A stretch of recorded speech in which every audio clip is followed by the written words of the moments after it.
I think it's a simple solution, okay? We need to get people, though, that understand this to actually make it happen. Let's talk about technology, okay? A lot of good technology going on around here.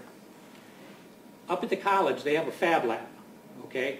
If any of you haven't been over there, you want to go to the Advanced Technology Center once they get the smoke cleared up over there after the fire. They have a rapid prototyping facility there that you can make a product of one. Any one of you can go over there. They'll show you how to use this equipment, and you can make this product of one. What's neat about this, that's great for manufacturers. If a manufacturer needs to make a prototype, they can go right over there and get that prototype made. Pay for the material, for some of that time. You can't beat it. They have a printer there, okay? This will blow you away. They have a printer, just like you have a printer at home that puts dots of ink, except this printer puts dots of ABS plastic, okay?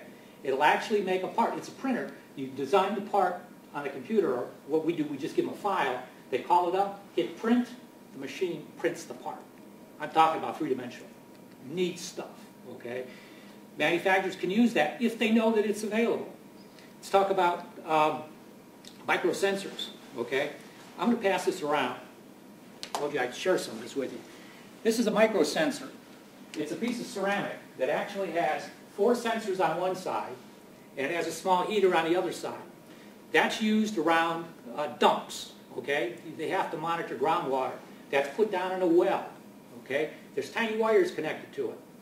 It senses what's in the water. It'll tell them the height of the water table. It'll tell them what's in there.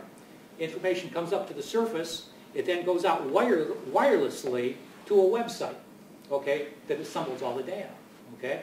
The company that makes that is 20 minutes from here, okay? You know, that's the type of technology that we have available. What we have to do is get that into manufacturers, okay?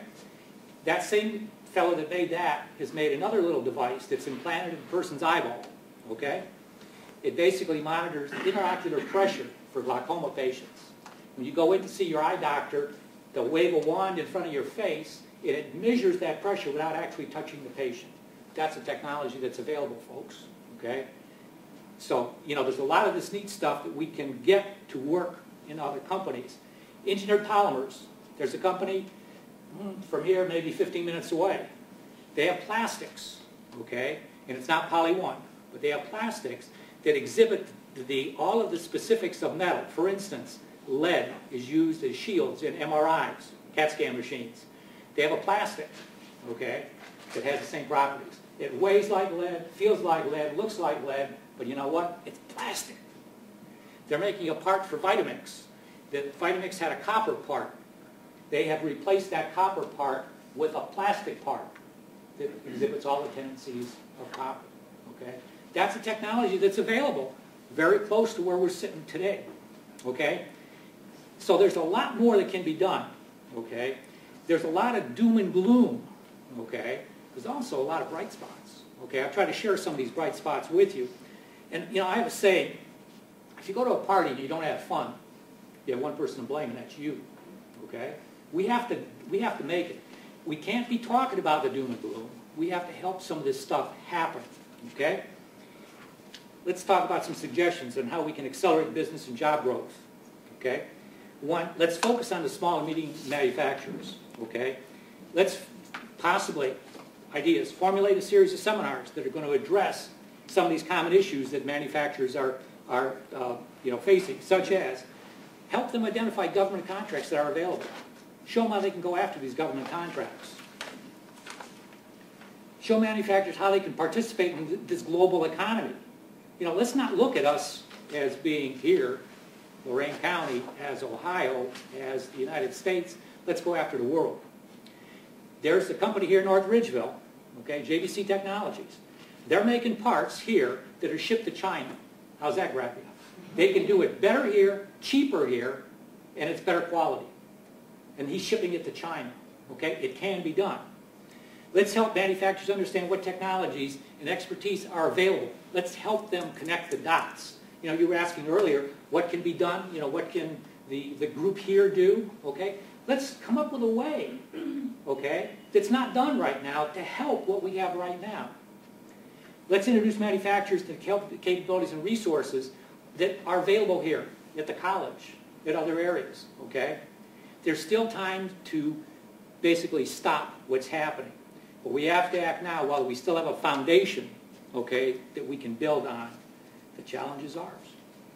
Okay? Any questions? Yes, sir. Have you investigated using a kind of search engine type approach to sharing information about given manufacturers' capabilities? I'm thinking in terms of having every manufacturer provide a list of search terms that would... Sure. The directory that I put together that's on my website that you can find a link to was the start of that, okay? What I want to do is expand that, almost like a Thomas Register, except make it more usable than a Thomas Register to do just that, just what you're saying. But again, you know, I'm doing this in my spare time, okay? That's a lot of work. You know, let's find ways that we can parlay some of these other resources we have, you know, because there's other organizations that are making a lot more money that possibly help get some of this stuff done. Again, that's supply chain. We have got to do that. There's people here in Ridgeville that don't know that there's customers here in Ridgeville. There's also people here in Ridgeville that don't know they have suppliers here in Ridgeville. So, yeah, that's a very good point. That's what I'd like to do to take it to that next step. More questions? Yes, sir. Do you find it that people have a hard time finding places to expand to?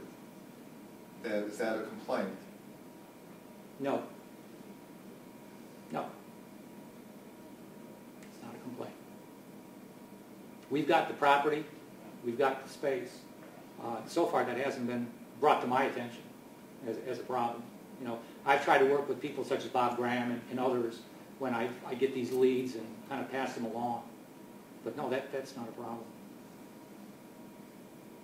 Yes, Dale? Sean, what's that website again? Okay, it's www.lorain.cc.edu/LCMC.